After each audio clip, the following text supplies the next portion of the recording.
It's very hard to try to break these stereotypes when you get older because it's just what you've always learned. It's just what you've always thought. You can't really point to where you learned it. It just is.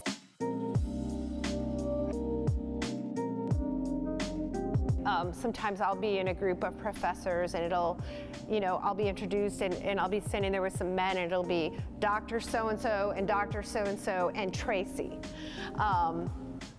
Which it's kind of interesting that, well, I'm a doctor too, but I'm Tracy to them. I think a lot of people actually make assumptions about me that I'm not as committed to graduate school.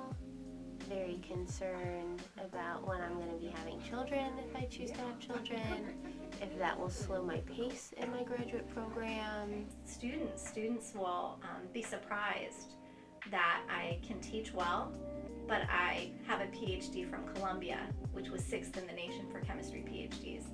And it's almost like they think a female teacher teaches maybe because they don't know that well, and they're instructors that maybe aren't that great at breaking down the material into small pieces. It's because they're so smart.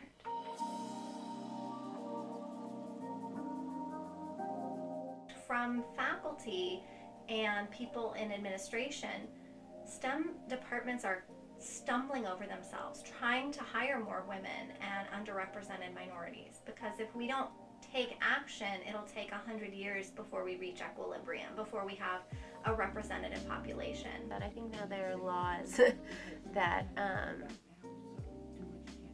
try to stop more overt aggressions or more overt sexism.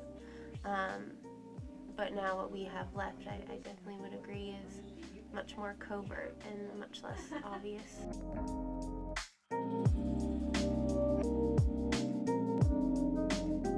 And she said, I grew up in the same country you did, so I'm sure I experienced those things, but I didn't let it in. Sure, I had male teachers who wouldn't call on me, but you know what? I made them call on me. I would just start asking the question.